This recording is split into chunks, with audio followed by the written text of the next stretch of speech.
All right, folks, let's talk about it. The Republican convention. Now, it's taking place in Milwaukee, Wisconsin right now. And, there's a lot of talk about how it will all end. Obviously, number one, Trump is going to be the nominee. Do I need to say anything else? I mean, it's a foregone conclusion. And I will say this: Trump did a masterclass in not only defeating all of his opponents, he didn't need to even show up, but yet his name was brought up consistently throughout the entire Republican primary, especially during the debates, and he still won, which says a lot. And so, actually, folks, we have a rare video in which we see Trump in full-on peak performance. Well, hold on. Let me be clear here, okay?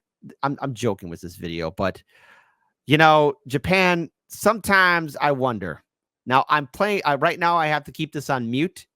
But if anyone's ever seen JoJo's Bizarre Adventure, some mad lad, some beautiful, crazy person, whoever you are in this world, did this. And I gotta say, Japan, never change. Don't you ever change. Don't you change for me. So yes, this is right now I have to keep it on copyright because there's again, evil assailant. Trump dancing, Trump dancing, Trump dancing, Trump is dancing, and whoop, stopped right there. Boom. You can't hurt the Trump, man. You can't hurt him. You can't stop him. He is unstoppable.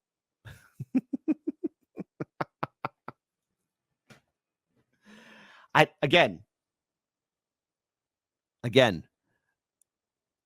this image is forever going to live in human history. So let's talk about this. So Trump makes a first public appearance since assassination attempt. And no, that wasn't that video right there. Former U.S. President Donald Trump was greeted with thunderous applause on the opening night of the Republican National Convention in Milwaukee, Wisconsin. The 4-day convention began with the official Trump nomination of Trump as the party's presidential nominee for the November election, just 2 days after the failed assassination attempt against him. The crowd cheered wildly when he walked from the backstage to the convention floor to a live version of Lee Greenwood's God Bless the USA with a white bandage on his right ear. After greeting his supporters who were chanting USA, USA, and fight, fight, fight, Trump climbed the stairs to the VIP section. He stood flanked by his new running mate, J.D. Vance, House Speaker Mike Johnson, Florida Representative Biden Donalds, and journalist Tucker Carlson on the right. So, huge event. Trump tapped J.D. Vance as vice presidential candidate, but did not address the convention on Monday.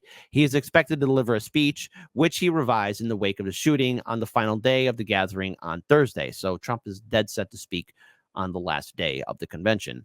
I'm not supposed to be here. I'm supposed to be dead, Trump said in an interview with the New York Post on Sunday. The former president said he had prepared an extremely tough speech all about the corrupt, horrible administration for the event in Milwaukee, but threw it away after the assassination attempt. I want to try and unite our country, but I do not know if that's possible. People are very divided, he added. To which I have to say, Trump, good luck. I do wish him all the best too. I don't know, because he's going to win. And never forget this infamous quote, when you had Rush Limbaugh saying that he wanted to see President Obama fail. I don't want to see a president fail.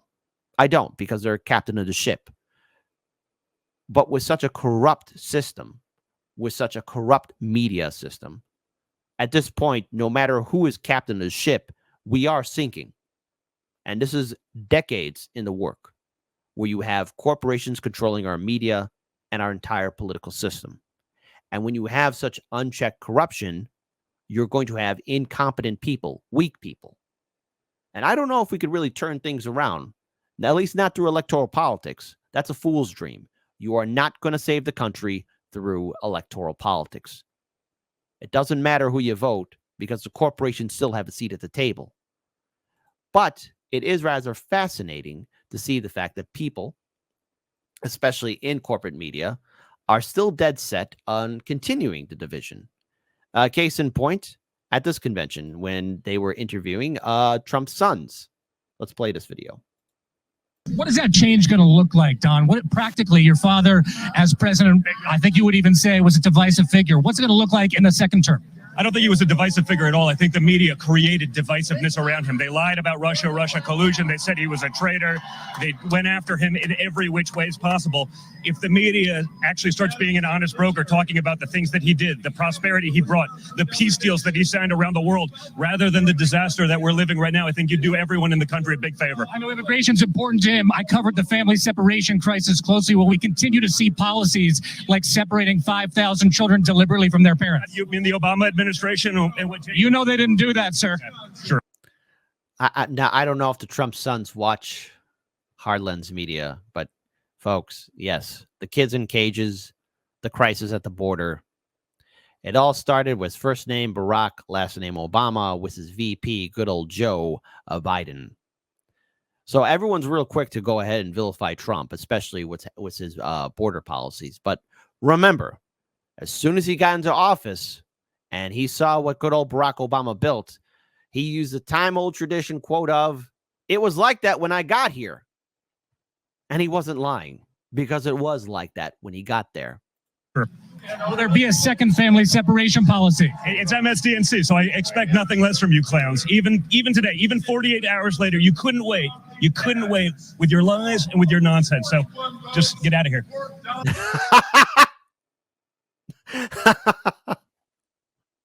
Hey, look, anytime you can see corporate media get clowned on, it's great. But also, hey, folks, CNN is also learning how to self-censor, too. He has said many, many times, after having been questioned many times about this, that he's not stepping down and he's going to be the nominee. So at some point, Democrats have to decide that they want to try to win this election and turn their fire on Donald Trump. I think there is, I shouldn't have said turn their fire. I apologize. That was not the phrase that I meant. So that was her being yelled at by the producer in the ear. Change your words. Change your words. Change your words now. Change them. They need. Hold on. One more time. I think there is, I shouldn't have said turn their fire. I apologize. Turn their fire on Donald Trump. Oh, they're scared. All of them are afraid. I apologize. That was not the phrase that I meant. Hold on. One more time. One more time, because like it's a perfect freeze frame right there. Fire on Donald Trump. Right there. The producer yells in her ear and she realized she screwed up. I think there is, I should. Right there. Shouldn't have said turn their fire. I apologize. That was not the phrase that I meant. They need to turn their focus on Donald Trump. Focus, fire, focus, fire, focus, fire. But they're so afraid. And here's even Van Jones hiding because he's scared. You know, part of the reason that J.D. Vance matters isn't for these kind of short-term electoral calculations. He matters because of what he means to the Republican Party long-term. This is cementing a kind of nationalism. Yeah. Now, Trump, to your point, I agree with you. He's an instinctive, impulsive, intuitive nationalist. J.D. Vance is an ideological nationalist. That's a much more dangerous virus because he can. Now, again, you have people, you have politicians so afraid, so scared of Donald Trump that they're using now the whole idea of him being this ideological monster. Case in point, here is their whole entire collab. This is all what corporate media has. And these are just some of the highlights of corporate media calling Trump Hitler. That's it. Okay. I don't think it's hyperbolic to say that. I mean, that is Mussolini, Hitler-like language. Trump's affinity for Hitler was always covered under an umbrella of his stupidity. Echoing Hitler's words. Listen to this. Well, Hitler was duly elected. That's right. Echoing the hateful rhetoric of Adolf Hitler. It echoes Hitler. That's the kind of language Hitler used in Mein Kampf. Got vermin and Hitler and Mussolini. That's a horrifying clip. That's a fascist clip. Just going full on Hitler. From Hitler's Germany. We just need to say, for the record, that the term vermin was really effectively used by Adolf Hitler. Echo dictators like Hitler. With language evoking authoritarian figures like Adolf Hitler and Adolf Hitler. Donald Trump parroted the autocratic language of Adolf Hitler. Talk about the brilliance of Hitler's generals. Correct. General Kelly, yeah. And this is all what they have. That's all corporate media has. All what they can do is just call him Hitler. Now, the thing is, corporate media now has to self-regulate and censor itself because they're stepping on the eggshells. No one's taking them seriously anymore. All their fear-mongering has blown up in their face, and their champion, Joe Biden, doesn't have what it takes. Today is the second day of the Republican National Convention. All what I can say is this. Trump has gotten a huge boost after what happened to him tragically on Saturday, last weekend. And I'm glad he's safe. But there's one thing that the Democrats and corporate media have to come to terms with. Election night will be Trump's victory. There's no way the Democrats can muster enough support or enough people to give a damn about Joe Biden. And if we compare this convention to what's going to take place here in Chicago between August 19th to the 22nd, I can guarantee you this. It will be night and day.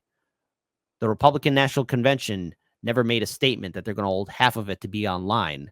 The Republican National Convention never said that they were going to block away people and protesters, because there have been protesters at the event. And yes, they can't get directly inside the convention. But in comparison to what's happening here in Chicago, it's lockdown. Tell me again, Democrats and liberals, how are you going to recover from this? And I'm pretty sure many of you are right now crying and raging out at progressives and independents because you want us to support your old dog. Not anymore. I don't know what lies in store for the next election cycle, but Democrats, you are a lost cause, and there's no need for anyone to waste their money on you. Trump is set to win. Come to terms with it.